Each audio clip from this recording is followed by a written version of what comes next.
Hello everyone. कल की class में हम लोगों ने डाइजेस्टिव सिस्टम यानी कि पाचन तंत्र के बारे में पढ़ा था। अब आज हम लोग उससे रिलेटेड जो भी क्वेश्चन बन सकते हैं उसके बारे में पढ़ेंगे, और जो क्वेश्चन हम लोगों ने क्लास में नहीं किए थे उनको इस क्वेश्चन के माध्यम से उन टॉपिक को कवर करेंगे। ठीक है, तो पहला क्वेश्चन है, भोजन का पाचन कहाँ से आरंभ होता है? आंत यानी कि इंटेस्टाइन, बी आमाशय यानी कि स्टमक, सी मुख गुहा यानी कि बकल कैविटी, या इनमें से कोई नहीं। तो इसका ऑप्शन कौन सा सही हो जाएगा? इसका हो जाएगा ऑप्शन नंबर सी यानी कि मुख गुहा। बकल कैविटी से जो होता है पाचन स्टार्ट होता है। ठीक है, लेकिन अगर यहाँ मुख गुहा की जगह माउथ दिया होता तो माउथ सही हो जाता। बट अगर ऑप्शन में आपको माउथ के साथ साथ अगर माउथ भी दिया गया है और बकल कैविटी भी दी गई है, तो ऐसे केस में आप किसको टिक करोगे? बकल कैविटी को। ठीक है, क्योंकि जो डाइजेशन होता है वो बकल कैविटी से स्टार्ट होता है। ठीक है, माउथ से नहीं स्टार्ट होता है। क्वेश्चन नंबर 2 क्या दिया गया है? स्टार्च का पाचन कहाँ से आरंभ होता है? स्टार्च के बारे में हम लोगों ने बात किया था। स्टार्च क्या होता है? पॉलीसेकेराइड होता है। इसका स्वाद क्या होता है? मीठा नहीं होता बिल्कुल भी। ठीक है, ये कहाँ पाया जाता है? चावल में, गेहूं में पाया जाता है, जौ में पाया जाता है, मक्के में पाया जाता है। ठीक है, सबसे ज़्यादा इन्हीं सब में पाया जाता है स्टार्च। तो इसका डाइजेशन कहाँ स्टार्ट होता है? आमाशय यानी कि स्टमक में, यकृत यानी लीवर में, अग्नाशय यानी पैनक्रियाज में, मुख गुहा यानी कि बकल कैविटी में।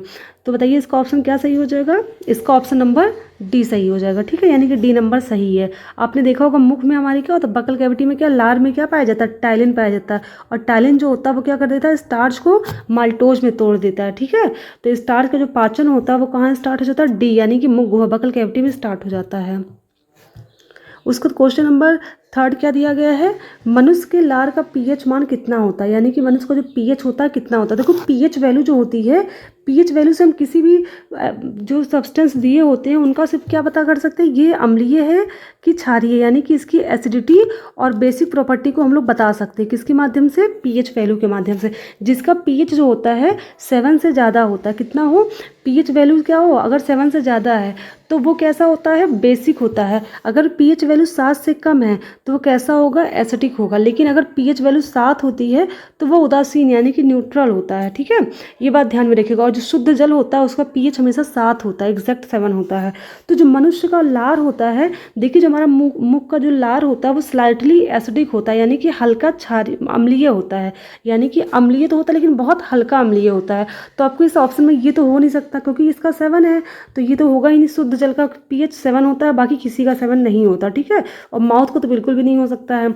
और 7.4 ये तो क्षारीय हो गया क्योंकि 7 से ज़्यादा वैल्यू दी गई है। और अभी मैंने बताया कि जो मुंह का लार होता है उसका पीएच कितना होता है? 7 से, मतलब यानी कि स्लाइटली एसिडिक होता है, यानी कि हल्का सा एसिडिक होता है। तो 7.4 ये भी नहीं हो सकता क्योंकि 7.4 किसका होता है? ब्लड का पीएच होता है। ठीक है, 7 होता है पानी का, शुद्ध जल का होता है, 7.4 ब्लड का पीएच होता है। और 6.8 ये भी नहीं होगा क्योंकि 6.8 जो होता है वो मनुष्य के यूरिन का पीएच होता है। और जो ऑप्शन नंबर बी दिया है ये हो जाएगा करेक्ट ऑप्शन। ठीक है, यानी कि जो हमारे लार्वा होता है उसका पीएच कितना होता है? 6.2 से 7.6 के बीच में होता है। लेकिन अगर आप एवरेज की बात करें तो 6.7 के आसपास होता है पीएच। ठीक है, यानी कि 6.7 का मतलब हो गया स्लाइटली एसिडिक होता है। ठीक है, हमारा जो पीएच होता है। तो थोड़ा पीएच के बारे में बात कर लेते हैं एक बार। ये देखिए जो पीएच स्केल होती है, ये पीएच स्केल होती है, इसकी वैल्यू जो होती है 0 से 14 के बीच में होती है। ध्यान रखिएगा, 14 से यहाँ पर 7। ठीक है, इस स्केल का सिर्फ एक काम होता है, किसी भी सॉल्यूशन को ये मेजर करता है कि ये अम्लीय है कि क्षारीय है या फिर कोई नहीं है इसमें से। ठीक है, अगर वैल्यू 7 से कम है तो ये क्या हो जाएगी? एसिडिक हो जाएगी। अगर 7 से कम है तो एसिडिक होगी, 7 से ज़्यादा है तो ये क्या हो जाएगी? बेसिक हो जाएगी। और अगर 7 एग्जैक्ट है तो वो कैसा होता है? उदासीन, यानी कि ना वो अम्लीय होता है ना वो क्षारीय होता है। ठीक है, ये चीज़ ध्यान में रखिएगा। और इसकी वैल्यू 0 से 14 होती है, ना कि 1 से 14। ये क्वेश्चन बच्चों को बहुत कंफ्यूज करता है। 0 से 14 होती है इसकी वैल्यू। ठीक है, तो फिर चलिए आ जाते हैं अपने क्वेश्चन पे। अब देखते हैं क्वेश्चन नंबर 4। क्वेश्चन नंबर 4 में क्या कहता है कि मनुष्य के शरीर का सबसे कठोर भाग क्या होता है? तो अगर यहाँ पे हड्डी की बात करें तो हड्डी सबसे ज़्यादा किसकी होती है? जबड़े की। ये जो हमारा जबड़ा होता है वो सबसे कठोर होता है, वहाँ की हड्डी क्या होती है? सबसे कठोर होती है, यानी कि सबसे स्ट्रांग होती है। और अगर हमारे भाग की बात करें, शरीर में ऐसा कौन सा भाग है जो सबसे कठोर होता है? तो ऑप्शन दिया पहला हड्डी, दूसरा कपाल, तीसरा दांत का इनेमल, चौथा नाखून। हड्डी यानी कि बोन, कपाल यानी कि स्कल, दांत का इनेमल, इसको इनेमल ही कहते हैं, नाखून यानी कि नेल्स जो होता है, ठीक है। दांत का इनेमल को जो दांत होता है हमारा स्ट्रक्चर ऐसे बना होता है ना, दांत के ऊपर जो फर्स्ट लेयर होती है, जो दांत की सबसे ऊपर की लेयर होती है, उसको बोलते हैं दांत का इनेमल, ठीक है। ये जो हमारे दांत का स्ट्रक्चर कुछ ऐसे बनता है ना, ऐसे होता है स्ट्रक्चर। तो ये जो ऊपर का लेयर होती है, जो परत होती है, जो ऊपर से दांत हमारा दिखाई देता है, लाइट येलो कलर का होता है, ये इनेमल की परत होती है, ठीक है। तो जो इनेमल होता है वो क्या होता है, सबसे कठोर भाग होता है हमारे दांत का, सबसे कठोर भाग क्या होता है, इनेमल होता है। तो ये चीज़ ध्यान में रखिएगा। तो इसका ऑप्शन नंबर सी सही हो जाएगा। दांत का इनेमल क्या होता है, सबसे कठोर भाग होता है। फिर क्वेश्चन नंबर 5 क्या कहता है, मनुष्य की लार में कौन कौन से एंजाइम पाए जाते हैं, यानी कि हमारे सलाइवा में कौन कौन से एंजाइम होते हैं। ऑप्शन नंबर ए लाइपेज या एमाइलेज, दूसरा नंबर है rennin, option number C ptyalin और lysozyme, option number D pepsin और ट्रिप्सिन। तो अगर इसकी हम बात करें, अगर आपने क्लास देखी होगी तो ऑप्शन नंबर ए जो दिया है लाइपेज और एमाइलेज, लाइपेज और एमाइलेज कहाँ पाए जाते हैं, ये होते हैं जो हम लोगों ने पढ़ा था, ये क्या बोलते हैं, पेनक्रियाज में पाए जाते हैं, ठीक है। और रेनिन जो होता है ये स्टमक में होता है, दूध के डाइजेशन में हेल्प करता है। पेप्सिन और ट्रिप्सिन क्या होता है, पेप्सिन जो होता है ये हमारे स्टमक में होता है, जो कि प्रोटीन का डाइजेशन करता है। ट्रिप्सिन जो होता है पैनक्रियाटिक जूस में होता है, ये भी प्रोटीन का पाचन करता है। और टाइलिन जो होता है और लाइसोजाइम जो होता है ये हमारे माउथ में पाया जाता है, यानी कि बकल कैविटी में पाया जाता है, ठीक है। अब आते हैं क्वेश्चन नंबर 6 पे। तो क्वेश्चन नंबर 6 क्या कहता है, मनुष्य के दांत का सूत्र क्या होता है। तो मनुष्य के दांत का फॉर्मूला क्या होता है, ऑप्शन नंबर ए दिया है 21-23/21-23 21 21/21 21 21 30/30 31 21 21 0 20, ठीक है। तो इसका जो ऑप्शन सही हो जाएगा वो हो जाएगा ऑप्शन नंबर ए। इसका ऑप्शन नंबर ए सही है, यानी कि 21-23/21-23 अब चलिए इसके बारे में थोड़ा सा बात कर लेते हैं कैसे होता है, ठीक है। बात करेंगे मनुष्य का दांत के जबड़े की बात। ये तो कुछ जबड़ा हो गया मनुष्य का, ठीक है। ये 4 दांत क्या हो गए, ये हो गए इंसीजर। अब दूसरा कलर यूज़ करते हैं थोड़ा, ये हो गया एक थोड़ा नुकीला होता है ये, तो ये हो गया कैनाइन इधर से, ठीक है। जब कलर चेंज करेंगे तो आपको समझ में आएगा कितने सारे दांत होते हैं इनमें। कैनाइन एक हो गए, अब ये 2 हो गए प्रीमोलर, 2 इधर होते हैं और 2 इधर होते हैं, ठीक है। अब कलर फिर से चेंज कर लेते हैं, ये होते हैं मोलर, इनकी संख्या 3 होती है मोलर की, ठीक है। 3 इधर होते हैं, 3 इधर, सेम पेयरिंग, जो देखो पेयर का मतलब ही होता है कि एक जैसा, ठीक है। तो सेम कलर के आपको टीथ दिख रहे होंगे, ठीक है। तो सबसे पहले हम बात करेंगे इन चारों को, ठीक है। ये चारों कौन से हैं, इन चारों का नाम है इंसीजर। क्या नाम है, इंसीजर, ठीक है। याद रखिएगा इनका नाम इंसीजर है। और ये जो होता है इसका नाम क्या है, कैनाइन है। क्या है, कैनाइन होता है। और ये दोनों क्या होते हैं, ये दोनों होते हैं प्री मोलर। प्री का मतलब होता है पहले और मोलर का मतलब मोलर होता है, यानी कि मोलर के पहले ये पाए जाते हैं, इसलिए इसका नाम क्या है, प्री मोलर। और ये तीनों कौन से हैं, ये तीनों हैं मोलर, ठीक है। तो समझ में आपको आ गया कि टीथ कितने होते हैं। मनुष्य में 4 तरह के टीथ पाए जाते हैं, एक इंसीजर होता है, दूसरा कैनाइन, तीसरा प्री मोलर, चौथा होता है मोलर, ठीक है। इसकी ट्रिक होती है इंटर करके पीएम बनूंगा, ठीक है। इंटर करके पीएम बनूंगा, यानी कि ये सीक्वेंस मैंने बनाया है, पहले इंसीजर होता है, फिर कैनाइन होता है, फिर प्री मोलर होता है, फिर मोलर होता है। अब इस दांत का जो फॉर्मूला बनाया गया वो कैसे जनरेट किया गया, इन टीथ को जो ये होता है इसको क्या कर दिया गया, जबड़े को हाफ डिवाइड कर दिया गया। ध्यान देखिए कैसे किया गया इसको डिवाइड हाफ में, जब हाफ में इसको डिवाइड कर देंगे तो अपने आप फॉर्मूला जनरेट हो जाएगा, ठीक है। हमको 20 से एकदम कट करना है, 20 से यानी कि यहाँ से आप कट करिए, ठीक है। कट करने के बाद कोई भी एक साइड का आप ले लीजिए। यहाँ पे कितने दांत हैं, इंसीजर की 2 संख्या, कैनाइन की 1 है, प्री मोलर की 2 है, मोलर की 3 है। तो फॉर्मूला क्या बन गया, 21-23, हाफ नीचे भी सेम यही होता है, तो 21-23/21-23 21-23/21-23 से डिवाइड का सिंबल नहीं होता, ये होता है ऊपरी जबड़े की बात की गई है, यानी कि ये अपर जॉ की बात कर रहा है और ये लोअर जॉ की बात कर रहा है, ठीक है। बराबर कितना लिखा होता है, बराबर 32। तो ये 32 कैसे आता है, सिंपल सा फॉर्मूला आपको समझ में आया कि फॉर्मूला जनरेट कैसे हुआ, ठीक है।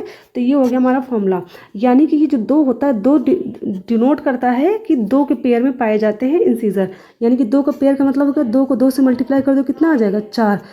और यहाँ पे 1 का मतलब क्या दिया, इसको भी 2 से मल्टीप्लाई कर दो तो कितना हो जाएगा। एक बार इसको दूसरे पेज में समझाती हूँ, ठीक है। चलिए इस पे समझिए, क्या दिया 21-23/21-23, तो देखते हैं हम लोग क्या हो जाएगा, 21-23/21-23 21-23/21-23।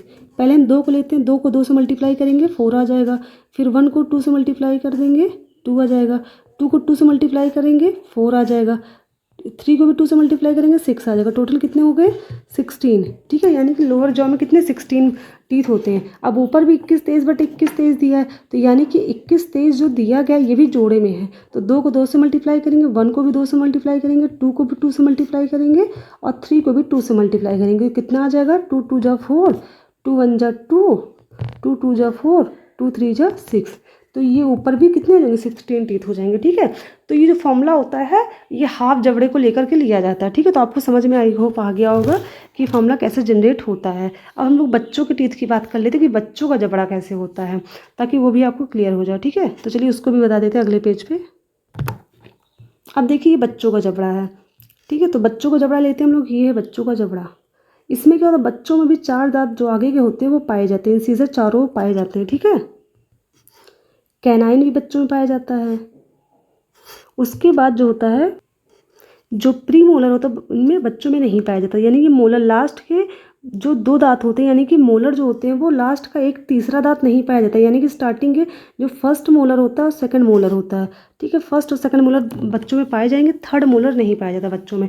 यानी कि क्या होगा, ये इंसिजर हो गया, ये कैनाइन हो गए। अगर इसको भी हाफ डिवाइड करो, हाफ करो कैसा हो जाएगा, हाफ हमने डिवाइड कर दिया।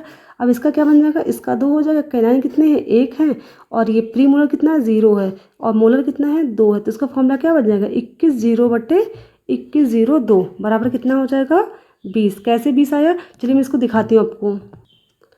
क्या लिखा हम लोगों ने 21 0 बटे 21 0, यानी कि 21 0 2 बटे 21 0 2।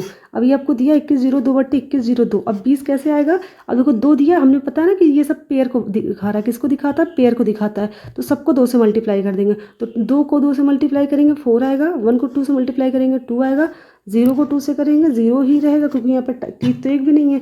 2 को 2 से करेंगे 4 आएगा। काउंट करिए कितना हो जाएगा जोड़ने पे 4 4 8 2 10, यानी कि 10 नीचे होते हैं 10 ऊपर होते हैं, यानी कि टोटल कितने हो गए 20 दांत। बच्चों में यही टोटल 20 दांत पाए जाते हैं, यानी कि इंसीजर कैनाइन जो होते हैं बच्चों में पूरे वैसे ही होते हैं जैसे एडल्ट में पाए जाते हैं, लेकिन जो लास्ट का मोलर होता है वो लास्ट का तीसरा मोलर नहीं पाया जाएगा बच्चों में, और प्री मोलर एक भी बच्चों में नहीं पाए जाते, यानी कि ठीक है। यानी कि जो 20 दांत होते हैं वो बच्चों में पाए जाते हैं, जो कि हम लोगों यानी अडल्ट में भी वही 20 दांत पाए जाते हैं। तो एक क्वेश्चन ये भी आपका जनरेट होता है कि जो 20 दांत होते हैं ये परमानेंट टीथ नहीं होते हैं, ठीक है। ये द्विबार दंती होते हैं, यानी कि डाई फाइकोडोंट होते हैं, यानी कि ये 2 बार निकलते हैं जीवन में, ठीक है। एक बार निकलेंगे टूट जाते फिर दोबारा से निकलते हैं। लेकिन जो प्री मोलर होता है, जो प्री मोलर टीथ होता है वो क्या होते हैं, प्री मोलर टीथ जो होता है और जो थर्ड वाला मोलर होता है ये कैसे होते हैं परमानेंट टीथ होते हैं, ठीक है। ये चीज़ ध्यान में रखिएगा। तो यानी कि 12 दांत जो होते हैं वो परमानेंट होते हैं, जो कि एक ही बार जीवन में निकलते हैं, और जो 20 दांत होते हैं वो कैसे होते हैं द्विबार दंती होते हैं, यानी कि डाई फाइकोडोंट होते हैं, यानी कि 2 बार निकलते हैं, ठीक है। तो क्वेश्चन नंबर 6 का आंसर क्या हो जाएगा ए हो जाएगा, ठीक है। ये बच्चे का दिया, ये बच्चे का दिया, तो ये डी तो आंसर होगा ही नहीं, ठीक है। तो पहला ऑप्शन नंबर इसका सही हो जाएगा। क्वेश्चन नंबर 7 देखते हैं, निम्नलिखित में से कौन सा मनुष्य का अवशेषी अंग है। तो सामने के चपटे दांत यानी कि इंसिजर की बात कर रहा है, तो ये तो होते नहीं क्योंकि इसका काम क्या होता है दांतों को हम इस काटने का काम करते हैं। तीसरा चौवर्लक यानी कि थर्ड पेयर ऑफ मोलर, यानी कि जो मोलर टीथ होता है तीसरा वो बात कर रहा है, सबसे लास्ट वाला टीथ, ठीक है। इसको अक्लदाड़ भी कहते हैं, यानी कि जो बहुत लेट में निकलता है। फिर दूसरा चौवर्लक, प्रथम चौवर्लक। देखो तो एक चीज़ ध्यान में रखिएगा, इसका जो आंसर हो जाएगा ऑप्शन नंबर 20 का सही हो जाएगा, ठीक है। जो 20 बी नंबर है ये सही है, क्योंकि जो थर्ड मोलर टीथ होता है ये सबसे लेट में निकलता है। कुछ लोगों को तो निकलता भी नहीं है, ये जब निकलता है तो बहुत पेन होता है। कुछ लोग क्या करते हैं निकलने से पहले ही डॉक्टर से इसको निकलवा देते हैं कि तोड़वा देते हैं, क्योंकि इसकी कोई ज़रूरत नहीं होती है हमारे दांत मतलब चेहरे में, इसका मतलब कोई काम ही नहीं होता। तो एक तरह से क्या होता है ये अवशेषी अंग है, यानी कि इसका कोई भी काम नहीं है, वेस्टिजियल ऑर्गन होता है, ठीक है मनुष्य में। थर्ड इसको अक्लदाड़ भी कहते हैं। अब बात करते हैं मनुष्य में कितनी जोड़ी लार ग्रंथियां पाई जाती है, यानी कि सैलिवरी ग्लैंड कितने होते हैं मनुष्य में। तो 3 जोड़ी, 1 जोड़ी, 2 जोड़ी या 4 जोड़ी। तो इसका आंसर जो सही हो जाएगा वो हो जाएगा ऑप्शन नंबर ए। मनुष्य में जो होते हैं वो 3 जोड़ी लार ग्रंथियां पाई जाती हैं। वैसे अगर बात करें हम लोग करंट की, तो 2020 सितंबर तक के चौथी जो होती है लार ग्रंथि वो खोजी गई है, जिसका नाम क्या है, जिसका नाम है ट्यूबेरियल ग्लैंड, ठीक है। लेकिन अभी तक ये सिलेबस में ऐड नहीं किया गया, यानी किसी भी परीक्षा में। तो मोस्टली क्या देखा जाता है कि 3 जो होती है मेन जो है वो 3 है। पहली जो है पैरोटिड ग्रंथि है, दूसरी है सब मैंडिबुलर लार ग्रंथि, तीसरी है सबलिंगुअल, ठीक है। अब देख लेते हैं ये तीनों पाई कहाँ जाती है। पैरोटिड लार ग्रंथि जो होती है सबसे बड़ी लार ग्रंथि है मनुष्य की, और ये कहाँ पाई जाती है, कान के पास। यहाँ पे जो होती है कान के पास, ये होती है पैरोटिड लार ग्रंथि। ठीक है, ये जो होती है सलाइवा जो होता है मुंह में बनता है हमारे, ये इसका श्रावण करती है। ठीक है, ये कान के पास पाई जाती है। और या जब हम लोगों को मम्स की डिजीज़ हो जाती है, मम्स मतलब होता है जो गलसुआं हो जाता है, जब कान फूल जाता है यहाँ पर, तो इसी में इन्फेक्शन होता है। पैरोटिड में जब इन्फेक्शन हो जाता है तभी मम्स की बीमारी यानी कि गलसुआं हो जाता है। ये वायरल डिजीज़ होता है मम्स। ठीक है, और जो सब मैंडिबुलर है, तो सब मैंडिबुलर को पहले सब मैक्सिलरी भी बोलते थे। क्या कहते थे, सब मैक्सिलरी। इसका नाम था सब मैक्सिलरी ग्लैंड था ये। और सब मैंडिबुलर कहाँ पाया जाता है, ये जो निचला जबड़ा होता है, अगर हम लोग अपने जीभ से टच करें तो अगर बाहर की तरफ टच करेंगे तो हमारा क्या होगा, जबड़े के बाहर देखो हमारा लिप्स हमसे टच होता है। लेकिन अगर जबड़े को अंदर की तरफ टच करेंगे तो हमारा जीभ नहीं होता है, लिप्स हमारे नहीं टच होते। ठीक है, उसी जबड़े निचले जबड़े के अंदर की तरफ टच करेंगे, वहीं पर क्या होता है, सब मैंडिबुलर लार ग्रंथि पाई जाती है। ये देखिए आपको डायग्राम में यहाँ पे दिख रहा है, ये होता है सब मैंडिबुलर लार ग्रंथि। क्या है, ये सब मैंडिबुलर लार ग्रंथि। ठीक है, निचले जबड़े में अगर हम टच करें अपने जीभ से तो निचले जबड़े में क्या होगा, अंदर की तरफ टच करें तो वहीं पर नीचे की तरफ क्या होता है, सब जो होता है मैंडिबुलर लार ग्रंथि पाई जाती है। अब तीसरा जो है सबलिंगुअल, ये जो सबलिंगुअल होता है वो जीभ के नीचे पाया जाता है। ये देखिए हमारी टंग है, ये हमारी जीभ है। ठीक है, क्या ये हमारी जीभ है, इस जीभ के नीचे आपको दिख रहा होगा ये क्या है, ये है सबलिंगुअल। ठीक है, तो ये तीनों लार ग्रंथियाँ होंगी जो मनुष्य में, तीनों का मेन काम जो होता है, सबसे ज़्यादा लार मुंह में कौन स्रावित करता है, तो सबसे सलाइवा जो होता है सब मैंडिबुलर जो होती है ये स्रावित करती है। लगभग 70% जो सलाइवा मुंह में बनता है वो इसी के द्वारा बनता है। ठीक है, और जो पैरोटिड होती है सबसे बड़ी, अगर बात करें सबसे बड़ी लार ग्रंथि कौन सी होती है, तो वो होती है पैरोटिड जो कि कान के पास पाई जाती है। ठीक है, अब ये होगा क्वेश्चन नंबर 8 खत्म। अब बात करेंगे क्वेश्चन नंबर 9 की। क्वेश्चन नंबर 9 कहता है मनुष्य में कितने दांतों को दो बार निकलते हैं, अर्थात द्विबार दंती होती है, यानी कि डाइफाइकोडोंट होते हैं। अभी देखिए हमने पीछे बात की थी कि दो बार दांत कौन से निकलते हैं। ठीक है, तो आपने पढ़ा होगा पीछे फॉर्मूला हमने पढ़ा था ना कि 21-23/21-23।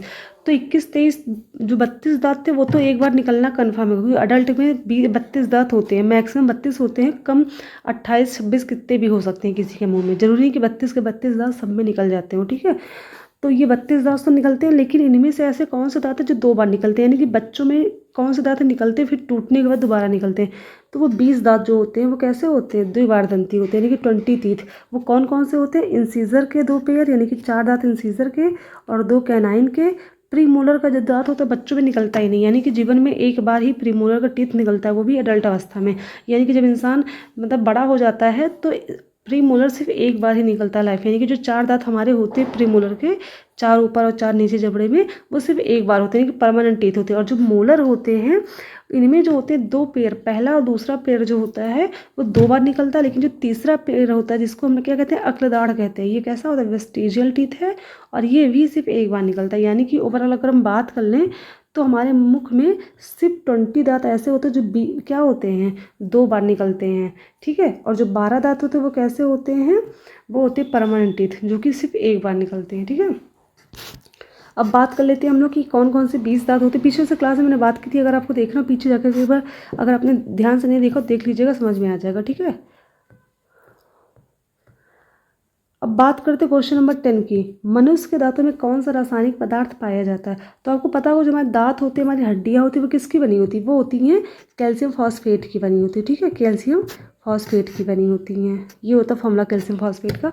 तो option number A calcium phosphate, B calcium chloride, magnesium phosphate, calcium sulphate. तो इसका ऑप्शन नंबर ए सही हो जाएगा। Option number A calcium phosphate जो होता है, यानी कि दांत और हड्डियां दोनों किसकी बनी होती है, कैल्शियम फॉस्फेट की बनी होती है। इसलिए लोग कहते हैं ना कि दूध पीना चाहिए, क्योंकि दूध में सबसे ज़्यादा क्या पाया जाता है, कैल्शियम पाया जाता है। ठीक है, ये हमें दांतों को और हड्डियों दोनों को मजबूत करता है। फिर क्वेश्चन नंबर 11, दांत का इनेमल का क्षरण किस कारण से होता है। यानी कि दांत का इनेमल होता है, यदि हम बात करें दांत के इनेमल की तो क्या होता है, दांत के इनेमल कुछ ऐसा स्ट्रक्चर होता है ना, अगर मैं डायग्राम आपको दिखा देती हूँ कैसा होता है। तो चलिए ये हो गया, ये डायग्राम है हमारे दांत का। एक दांत का डायग्राम ये दिख रहा है आपको, साफ साफ दिख रहा होगा, ये पूरा दांत का डायग्राम है। ठीक है, ये जो नीचे का पार्ट होता है, यहाँ से यहाँ तक का पार्ट हमारे दांत का रूट होता है, ठीक है, जो कि हमारे जबड़े में धंसा होता है। ये ऊपर होता है क्राउन पार्ट, यानी कि जो दांत हमको ऊपर से दिखाई देता है ये इतना पार्ट होता है, ठीक है। निचला ये जो रूट का पार्ट है ये क्या होता है, नीचे जबड़े में ये धंसा होता है, ठीक है। तो इसके बाद हम बात कर लेते हैं ऊपर के सबसे पार्ट की। तो ऊपर की जो सबसे ऊपर की लेयर होती है वाइट, जो हमको दांत ऊपर से दिखता है जिस कलर का होता है ना, ये जो पूरी कवरिंग होती है दांत की, उसी को बोलते हैं इनेमल। क्या बोलते हैं, इनेमल। उस कवरिंग के जस्ट नीचे जो लेयर होती है उसको बोलते हैं डेंटाइन। क्या बोलते हैं, डेंटाइन। उसके नीचे क्या होता है, ये पल्प होता है, यानी कि जो वाइट वाइट दिख रहा था किसी का लाइट येलो। वैसे अगर हम बात करें दांत की तो इसका एक्चुअल कलर जो होता है वो लाइट येलो कलर होता है, एकदम वाइट नहीं होता, प्योर वाइट हम नहीं बोल सकते, क्योंकि जो सफ़ेद एकदम होता है अगर उसमें इनेमल की थोड़ी बहुत मतलब कमी होती है, प्रॉब्लम होती है इनेमल में, तो ही दांत एकदम सफ़ेद होता है, ठीक है। वरना लाइट येलो कलर का ही क्या होता है, इनेमल का कलर होता है। तो जो लाइट येलो कलर ऊपर सबसे दिखता है हमारा दांत, ये होता है इनेमल। पूरा पार्ट जो दांत का होता है वो इनेमल होता है। उसका जस्ट नीचे जो होता है, अगर इनेमल को हटा दे तो डेंटाइन वाला पार्ट हमें दिखेगा, ये वाला पार्ट जो होता है। और डेंटाइन को अगर हटा देंगे तो पल्प दिखाई देगा हमें, ठीक है। और ये हड्डी, ये जो होता है, इस हड्डी में क्या होती है, मतलब जबड़े की जो हड्डी होती है इसी में क्या होता है, दांत हमारा धंसा होता है। सबसे नीचे यहाँ ब्लड वेसल्स पाई जाती है, नर्व्स पाई जाती हैं। ये तो आपको पता ही होगा, बिना ब्लड के कोई काम ही नहीं हो सकता, ठीक है। तो ये जो बात क्वेश्चन कहा गया है कि दांत का इनेमल का क्षरण किस कारण से होता है। पहला है पानी में क्लोरीन की अधिकता से, दूसरा है पानी में फ्लोरीन की अधिकता से, तीसरा है पानी में नाइट्रेट के कारण, पानी में कैल्शियम के कारण। तो आपको पता होगा कैल्शियम की मात्रा ज़्यादा तो दांत इससे मजबूत होगा, नाइट्रेट का कोई इफेक्ट नहीं पड़ेगा, ठीक है। क्लोरीन जो होता है वो पानी की सफाई करता है, यानी कि पानी को साफ करने के लिए क्लोरीन का हम लोग यूज़ करते हैं। तो ऑप्शन नंबर बी जो हो जाएगा वो सही हो जाएगा, ठीक है। यानी कि अगर पानी में फ्लोरीन की मात्रा ज़्यादा है, फ्लोरीन जो होता है इसका सिंबल एफ होता है, ठीक है। अगर पानी में फ्लोरीन की मात्रा ज़्यादा है तो दांत क्या हो जाता है, दांतों में क्षरण, यानी कि दांत का जो इनेमल वाला पार्ट है वो क्या होता है, खराब होने लगता है, ठीक है। क्षरण का मतलब होता है एक तरह से खराब, जैसे होता नहीं है, मतलब ये परत पतली होती जाएगी। तो एक टाइम इतना आ जाएगा कितनी पतली हो जाएगी कि डेंटाइन वाला पार्ट दिखने लगेगा। और इनेमल इतना हार्ड होता है, जब तक ये पार्ट हमारे दांत में होता है हमारे दांतों को कुछ भी नुकसान नहीं हो सकता है, ठीक है। हम कुछ भी खाएं पिए कुछ भी नुकसान नहीं होगा। लेकिन अगर ये पार्ट हमारे दांतों से हटने लगेगा तो जो डेंटाइन वाला पार्ट होता है वो ज़्यादा हार्ड नहीं होता है, यानी कि ज़्यादा स्ट्रांग नहीं होता है। अगर इनेमल हट गया एक बार तो डेंटाइन को खराब होने में टाइम नहीं लगेगा और हमारा दांत एकदम क्या हो जाएगा, सड़ जाएगा। यानी कि जो दांत में कभी कभी होल देखने को मिलते हैं ना, जिसको कैविटी बोलते हैं, होल यानी कि छिद्र, होल। तो कैविटी का मतलब क्या होता है, खाली जगह होता है, ठीक है। तो कैविटी देखने को मिलता है, ये इसी वजह से होता है। जब इनेमल का पार्ट क्या होता है, हटने लगता है दांत के ऊपर से, तो वहाँ पर छिद्र बनने लगता है। और ये फ्लोरीन की अधिकता अगर पानी में है, जिस पानी को आप पी रहे हैं वहाँ पर फ्लोरीन की अधिकता है, तो ऐसा ही होता है। और देखो कभी कभी क्या होता है, जब आपने पानी भर के किसी बर्तन में रखा है, बर्तन में अक्सर क्या हो जाता है, अक्सर पीले हो जाते हैं। तो आप समझिए कि उस पानी में क्या है, फ्लोरीन की मात्रा अधिक है। क्योंकि जिस पानी में फ्लोरीन की मात्रा ज़्यादा होती है उनके उस पानी का रंग क्या होता है, लाइट येलो कलर का होता है। बर्तन में भी क्या होता है, पीलापन आने लगता है धीरे धीरे, ठीक है। और दांतों का कलर क्या हो जाता है, बहुत ज़्यादा पीला होने लगता है, ठीक है। अब बात करते हैं क्वेश्चन नंबर 12 की। क्वेश्चन नंबर 12 कहता है कि निम्नलिखित पदार्थों में से क्या पाया जाता है। सॉरी, क्वेश्चन गलत दिया है। दांतों में कौन सा पदार्थ पाया जाएगा, यहाँ पर क्वेश्चन होगा निम्नलिखित पदार्थों में से कौन सा पदार्थ दांतों में पाया जाता है। मैग्नीशियम, प्रोटीन, कार्बोहाइड्रेट या कैल्शियम। देखिए आपको पता है दांतों के लिए सिर्फ कैल्शियम की जरूरत पड़ती है, ठीक है। ऊपर में जितने भी चीज़ें उनकी जरूरत नहीं पड़ती है। तो इसका ऑप्शन नंबर डी सही हो जाएगा, ठीक है।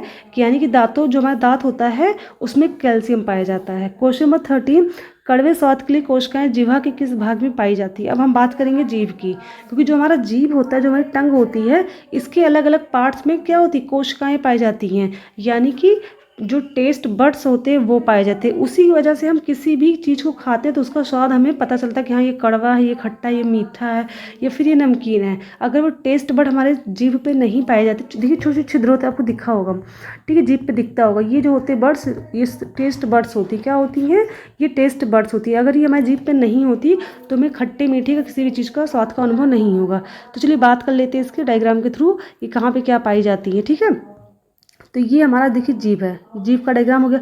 सबसे आगे जो होती है यहाँ पे जो बड्स पाए जाते हैं, टेस्ट बड, वो कैसे होते हैं, वो स्वीट, यानी कि जो मीठेपन का स्वाद देते हैं वो आगे का देते हैं, ठीक है। सबसे मीठी का स्वाद हमें कहाँ से मिलता है, जीभ के इस आगे भाग से मिलता है, ठीक है। और इस पीछे भाग से हमें क्या मिलते हैं, कड़वे का स्वाद मिलता है। क्या मिलता है, कड़वे का। यानी कि सबसे पहले हम मीठा खाते हैं, उसके बाद हम कड़वा खाते हैं, ठीक है। तो सबसे पहले आगे के भाग से हमें मीठी का स्वाद मिलता है, पीछे से मिलता है कड़वे का, और यहाँ से किसका मिलता है, खट्टे का स्वाद मिलता है। किसका मिलता है, यहाँ से मिलता है खट्टे का स्वाद, यानी कि सौर का टेस्ट मिलता है। और यहाँ से क्या मिलता है, सॉल्टी, यानी कि नमक का टेस्ट यहाँ से मिलता है। जो बीच में होता है यहाँ पर टेस्ट बड नहीं पाए जाते, ठीक है। ये चीज़ ध्यान में रखिएगा। तो ये हो गया हमारे जीभ के बारे में। अब बात कर लेते हैं क्वेश्चन नंबर हाँ, इसका आंसर बात करते हैं, इसका आंसर क्या हो जाएगा, तो आप लोग बताइएगा कड़वे का स्वाद का आंसर क्या होगा। आप लोग कमेंट सेक्शन में बता दीजिएगा इसका आंसर क्या होगा, क्योंकि मैंने पार्ट में आपको बता दिया कि कड़वे स्वाद के लिए कोशिकाएं जीभ में कहाँ पाई जाती हैं। मध्य भाग यानी कि मिडिल पार्ट में, अग्र का मतलब हो गया सबसे आगे, पश्च मतलब सबसे पीछे, किनारे का मतलब होता है ये जो जीभ का ये कॉर्नर साइड था इसकी बात कही गई है। ठीक है, तो आप इनमें से जो आपको आंसर लग रहा है वो बता दीजिएगा। ठीक है, क्वेश्चन नंबर 14 कहता है लार किसके पाचन में सहायता करता है, वसा के, स्टार्च के, कार्बोहाइड्रेट की, कि माल्टोज में। आपको पता होगा लार में जो होता है माल्टो क्या पाया जाता है, टाइलिन पाया जाता है। टाइलिन क्या करता है, स्टार्च का डाइजेशन करता है, यानी कि लार जो होता है वो स्टार्च के डाइजेशन में हेल्प करता है। ठीक है, अब बात करते हैं क्वेश्चन नंबर 15 की। 15 कहता है निम्नलिखित में से कौन सा दांत बच्चों में नहीं पाया जाता है, चवड़लक यानी कि मोलर, रत्नक यानी कि इंसीजर होता है, रत्नक को क्या बोलते हैं, इंसीजर बोलते हैं, ये इंसीजर हो गया। चवड़लक, अग्र चवड़लक यानी कि प्रीमोलर, कृतरक मतलब होता है कैनाइन होता है। ठीक है, तो आपको ये बताने कि इन चारों में से कौन सा दांत बच्चों में नहीं पाया जाता है। आपको डायग्राम याद होगा ना, ऐसे हमने डायग्राम बनाया था, जो स्टार्टिंग के 4 दांत थे इंसीजर ये बच्चों में पाए जाते हैं, कैनाइन जो था ये भी बच्चों में पाया जाता है, लेकिन इसके जस्ट बगल में जो प्रीमोलर था वो बच्चों में नहीं पाया जाता। प्रीमोलर का मतलब क्या हो गया, अग्र चवड़लक, यानी कि बच्चों में जो होता है अग्र चवड़लक नहीं पाया जाता। ठीक है, वैसे चवड़लक जो होते हैं इसमें से फर्स्ट और सेकंड चवड़लक तो होता है, लेकिन जो थर्ड चवड़लक होता है जिसको हम लोग अग्रदाढ़ कहते हैं वो बच्चों में नहीं होता। और कभी कभी बात करें तो कुछ अडल्ट जो होते हैं, मनुष्य बड़े बड़े लोग हो जाते हैं, उनमें भी ये दांत देखने को नहीं मिलता है, कभी कभी किसी को निकलता है अदरवाइज नहीं निकलता है। ठीक है, और कुछ लोग तो डॉक्टर से जब निकलने लगता है तो पहले ही निकलवा लेते हैं, क्योंकि इसमें दर्द बहुत होता है। ठीक है, इस दांत के निकलने के लिए, और इसका कोई यूज़ भी नहीं होता है। तो क्वेश्चन नंबर 15 का जो आंसर हो जाएगा वो हो जाएगा ऑप्शन नंबर सी, यानी कि प्रीमोलर जो होता है वो बच्चों में नहीं पाया जाता। ठीक है, अब आते हैं क्वेश्चन नंबर 16 की तरफ। मानव की आहार नाल लगभग कितने फीट लंबी होती है, तो इसका ऑप्शन जो है पहला है 30 फीट या फिर 9 मीटर, दूसरा है 9 फीट, तीसरा है 12 फीट, चौथा है 18 फीट। तो इसका आंसर सही हो जाएगा 30 फीट। ठीक है, वैसे इसके में इस टाइप के क्वेश्चन कभी बन नहीं सकते, सपोज आ गया तो। जो आहार नाल होती है यानी कि एलिमेंट्री कैनाल जो होती है, एलिमेंट्री कैनाल की अगर हम बात करें, जैसे आहार नाल की अगर हम बात करें कि एलिमेंट्री कैनाल होती क्या है, तो माउथ से ले करके, ठीक है, माउथ से ले करके आपका जो एनस तक का पूरा पार्ट होता है उसी को एलिमेंट्री कैनाल कहते हैं, यानी कि आहार नाल कहा जाता है। ठीक है, तो ये 30 फीट 9 मीटर लंबी होती है, मीटर में फीट में किसी वैल्यू दे सकता है इसकी। अब आते हैं क्वेश्चन नंबर 17 की तरफ। क्वेश्चन नंबर 17 क्या कहता है, मनुष्य में पाचन की अधिकांश क्रिया कहाँ संपन्न होती है, आमाशय में, छोटी आंत में, बड़ी आंत में या मुख गुहा में। तो इसका आंसर जो सही हो जाएगा वो हो जाएगा ऑप्शन नंबर बी, छोटी आंत में। ठीक है, अब देखिए कैसे होता है, आमाशय में तो सिर्फ आमाशय का डाइजेस्टिव एंजाइम मिलते हैं, बड़ी आंत में तो कुछ डाइजेशन का काम होता ही नहीं, ये तो गलत हो जाएगा। मुख में सिर्फ आपको पता है सिर्फ स्टार्च का डाइजेशन होता है, तो यहाँ पर भी छोटी आंत इसलिए होगा क्योंकि छोटी आंत में क्या होता है, आपके लीवर के जो बाइल जूस निकलते हैं वो भी आगे छोटी आंत में मिलता है, जो पैनक्रियाटिक जूस निकलता है वो भी छोटी आंत में मिलता है, और जो छोटी आंत से इंटेस्टाइनल जूस निकलता है वो भी छोटी आंत में ही आके मिलता है। यानी कि इसका लगभग जो डाइजेशन की प्रोसेस है मनुष्य में वो छोटी आंत में ही संपन्न होती है, यानी कि अधिकतम जो पाचन है वो कहाँ होता है, मनुष्य की छोटी आंत में होता है। ठीक है, और छोटी आंत में ही क्या हो जाता है, डाइजेशन कंप्लीट भी हो जाता है। ठीक है, तो क्वेश्चन नंबर 18 की तरफ चलते हैं।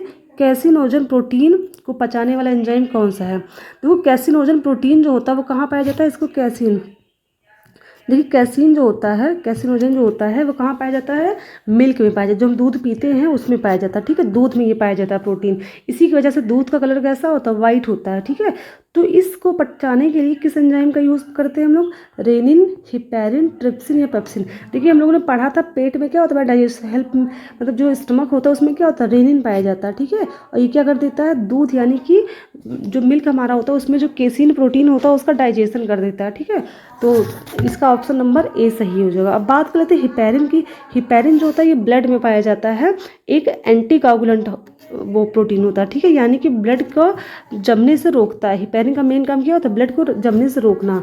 और जो ये ट्रिप्सिन दिया है ये प्रोटीन का डाइजेशन करता है, ये कहाँ पाया जाता है, ये हमारे पैनक्रियाटिक जूस में पाया जाता है। और पेप्सिन जो होता है स्टमक में होता है, ये भी प्रोटीन का डाइजेशन करता है। तो ऑप्शन नंबर ए इसका सही हो जाएगा। ठीक है, कैसिनोजन प्रोटीन को कौन पचाता है, रेनिन पचाता है। अब बात करते हैं क्वेश्चन नंबर 19 की। क्वेश्चन नंबर 19 कहता है कि आमाशय में प्रोटीन का पाचन कौन सा एंजाइम करता है। आमाशय का मतलब स्टमक से है, तो स्टमक में कौन करता है, अभी पीछे हमने बात की थी, ऑप्शन नंबर 20 का सही हो जाएगा। ठीक है, यानी कि पेप्सिन करता है। माइलेज आपको पता होगा, माइलेज का मतलब क्या होगा, माइलेज कब मिलता है, गाड़ियों के माइलेज पेट्रोल डालने से मिलता है, और मनुष्य को शुगर यानी कि ग्लूकोज खाने से। ग्लूकोज किससे मिलता है हमें, स्टार्च से। यानी कि माइलेज क्या करता है, स्टार्च का डाइजेशन करता है। लाइपेज का मतलब हो जाएगा पेट क्या खाने से निकलता है, जो फैट चीज़ें ज़्यादा खाते हैं, यानी कि लाइपेज जो होता है वो फैट का डाइजेशन करता है, ठीक है, उसमें हेल्प करता है।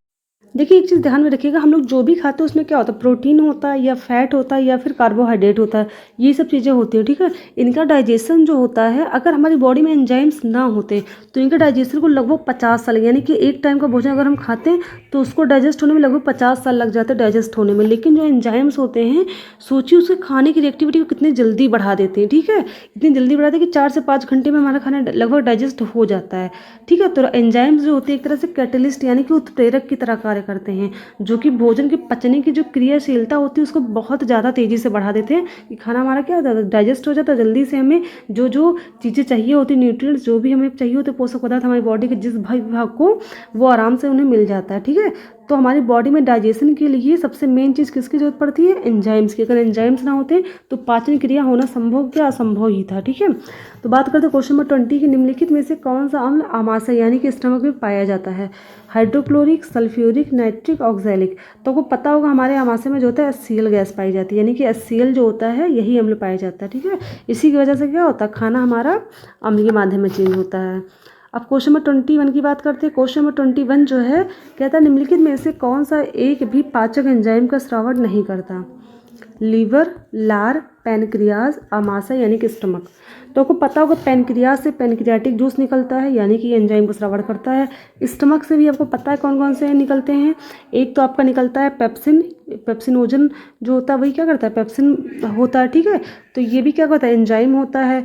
और ये जो आपका सलाइवा होता है इसमें आपको पता है टाइलिन होता है, लाइसोजाइम होता है, तो ये भी, इसमें भी एंजाइम होता है। लेकिन जो लीवर होता है इसमें कोई भी एंजाइम नहीं होता, यानी कि जो लीवर में क्या करता है, ये बाइल जूस का क्या करता है, सिक्रीशन करता है। किसका करता है, बाइल जूस, जिसको हिंदी में क्या बोलते हैं, पित्तरस बोलते हैं। क्या बोलते हैं, पित्तरस बोलते हैं। इस पित्तरस में कोई भी एंजाइम नहीं पाया जाता, ठीक है। तो लीवर से क्या होता है, कोई भी एंजाइम सिक्रेट नहीं होता है। अब बात करते हैं क्वेश्चन नंबर 22 की। तो क्वेश्चन नंबर 22 जो है वो कहता है निम्नलिखित में से शरीर का कौन सा अंग रुधिर से ग्लूकोज को ग्लाइकोजन के रूप में बदलता है, यानी कि हमारे ब्लड में जो ग्लूकोज पाया जाता है उसको ग्लाइकोजन में कौन कन्वर्ट करता है। Option number A liver, option number B kidney, option number C lungs, option number D heart. तो इसका आंसर जो सही हो जाएगा वो हो जाएगा लीवर। लीवर जो होता है, देखिए हम लोगों ने जो भी कुछ खाया डाइजेस्ट हो के हमारे पेट में गया, ठीक है, डाइजेस्ट हुआ इंटेस्टाइन के बाद, उसके बाद बॉडी को जहाँ जिसकी रिक्वायरमेंट भी मिल गई। अब ब्लड में क्या होता है, ब्लड में आ गया शुगर, क्या आ गया, शुगर, यानी कि ग्लूकोज के फॉर्म में शुगर आ गया। अब ये ग्लूकोज जो होता है ये क्या करता है, जब ब्लड में इसकी मात्रा बढ़ने लगती है, क्वांटिटी बढ़ने लगती है, तो इस ग्लूकोज को लीवर क्या करता है, ग्लाइकोजन में कन्वर्ट कर देता है। किस में कन्वर्ट कर देता है, ग्लाइकोजन में। और ग्लाइकोजन में कन्वर्ट करके लीवर अपने पास रखे रहता है कि जब भी हमारे बॉडी को ग्लूकोज की जरूरत पड़ेगी तुरंत इसको क्या कर देंगे, फिर से हम ग्लूकोज के में चेंज कर देंगे, ठीक है। तो ग्लूकोज को ग्लाइकोजन में कौन चेंज करता है, लीवर चेंज करता है, और ग्लाइकोजन को ग्लूकोज में भी लीवर ही चेंज करता है। तो एक तरह से देखा जाए ब्लड के अंदर जो हमारे ग्लूकोज यानी कि शुगर का जो लेवल होता है वो कौन कंट्रोल कर रहा है, हमारा लीवर कंट्रोल कर रहा है, ठीक है। और अगर लीवर में हमारा सही ना हो तो हम क्या होगा, इसका कंट्रोल खराब हो जाएगा और ब्लड में क्या हो जाएगा, शुगर की वैल्यू बढ़ जाएगी और ब्लड में शुगर होने के चांसेस बहुत ज़्यादा बढ़ जाते हैं, ठीक है। वैसे इंसुलिन हार्मोन जो होता है वो भी इसका रोल बहुत ज़्यादा होता है, बट यहाँ पर इस चीज़ को भी नहीं बताएंगे। जो चीज़ ज़रूरी है, जहाँ पर जिस पॉइंट को पढ़ा रही हूँ वही बताऊँगी मैं, ठीक है। अब क्वेश्चन नंबर 23 पे आते हैं। निम्नलिखित में से किसको पूर्ण पाचक रस कहा जाता है, यानी कंप्लीट डाइजेस्टिव जूस किसको कहा गया है। जिसने क्लास देखी होगी उसको आंसर पता होगा। पहला इंटेस्टाइनल जूस, दूसरा पैनक्रियाटिक जूस, तीसरा बाइल जूस, चौथा गैस्ट्रिक जूस। तो जो इंटेस्टाइनल जूस है वो इंटेस्टाइन से निकलता है, अग्नाशयी रस यानी कि पैनक्रियाटिक जूस पैनक्रियाज से निकलता है, पित्त रस यानी कि लीवर सिक्रेट करता है, स्टोर कहाँ होता है, गाल ब्लैडर में स्टोर होता है, जठर रस जो होता है हमारा आमाशय यानी कि स्टमक सिक्रेट करता है। तो इसका आंसर जो हो जाएगा ऑप्शन नंबर बी, अग्नाशय जो होता है इसी को बोलते हैं कंप्लीट डाइजेस्टिव एंजाइम, ठीक है। इसमें क्या पाया जाता है, लात, आपको याद होगा, ठीक बताई थी ना मैंने, लात, लाइपेज, एमाइलेज और ट्रिप्सिन। अब बात करते हैं क्वेश्चन नंबर 24 की। क्वेश्चन नंबर 24 क्या कहता है कि आमाशय के कितने भाग होते हैं। आमाशय का मतलब होता है स्टमक, हमारा जो पेट है वो उसके कितने भाग होते हैं। तो पेट स्टमक का डायग्राम कुछ ऐसे होता है, 2 भाग, 3 4 या सॉरी ऑप्शन देखो ये 2 बार दे दिया है, तो वैसे भी सही वैसे भी नहीं है, तो इसके 3 भाग होते हैं। स्टमक जो होते हैं कितने भाग होते हैं, 3 होते हैं, तो ऑप्शन नंबर बी सही हो जाएगा। सबसे ऊपर का जो भाग होता है इसको बोलते हैं कार्डियक। क्या बोलते हैं, ये होता है कार्डियक वाला भाग। तो जब हम खाना खाते हैं तो ईसोफेगस यानी कि जो भोजन नली होती है वहाँ से खाना सबसे पहले कार्डियक में ही आता है। और ये नीचे का पार्ट जो होता है इसको बोलते हैं पाइलोरिक। ठीक है, पाइलोरिक के बाद खाना कहाँ जाता है, स्मॉल इंटेस्टाइन में जाता है। ठीक है, तो याद रखिएगा ये जो जॉइंट होता है इन दोनों का इसको बोलते हैं फुंडिक। क्या बोलते हैं, फुंडिक बोलते हैं। तो इसके 3 पार्ट होते हैं। स्टमक के कितने पार्ट होते हैं, 3। सबसे ऊपर है कार्डियक, फुंडिक बीच में ये जॉइंट वाला पार्ट होता है, नीचे क्या होता है, पाइलोरिक वाला पार्ट होता है। ठीक है, अब बात करते हैं क्वेश्चन नंबर 25 की। क्वेश्चन नंबर 25 कहता है आमाशय में HCl का pH मान कितना होता है। यानी जो हमारा स्टमक होता है इसमें HCl पाया तो जाता है, लेकिन इसका pH कितना होता है। HCl सबको पता है कैसा होता है, एसिडिक होता है। तो जिसकी वैल्यू 7 से कम होगी वही होगा। तो 7 से कम इसकी भी है, इसकी भी, बस एक इसकी नहीं है, यानी कि ऑप्शन नंबर सी तो हो नहीं सकता, यानी कि ए बी सी में होगा। 6D जो दिया है 6.8, ये किसकी होती है, यूरिन की होती है। ठीक है, 6.8 यूरिन का pH होता है, और ये स्लाइटली एसिडिक है, जबकि उनको पता है जो HCl होता है वो बहुत ज़्यादा एसिडिक होता है, यानी कि इसकी वैल्यू जो होगी लगभग 0 से 3 के बीच में होगी। तो ए भी नहीं हो सकता, सबसे कम किसकी है, बी की है, यानी कि 1.8। तो HCl का जो pH होता है हमारे पेट के स्टमक के अंदर वो 1.8 होता है, यानी कि बहुत ज़्यादा एसिडिक होता है। जितनी ज़्यादा वैल्यू कम होगी वो उतना ही ज़्यादा एसिडिक होगा, और जितनी वैल्यू ज़्यादा होगी वो उतना कम एसिडिक होगा। ठीक है, ये चीज़ ध्यान में रखिएगा अपने। तो आज की क्लास खत्म हो गई। अगर आपको कोई भी डाउट हो तो कमेंट सेक्शन में बता दीजिएगा। मेरी क्लास देखने के लिए धन्यवाद।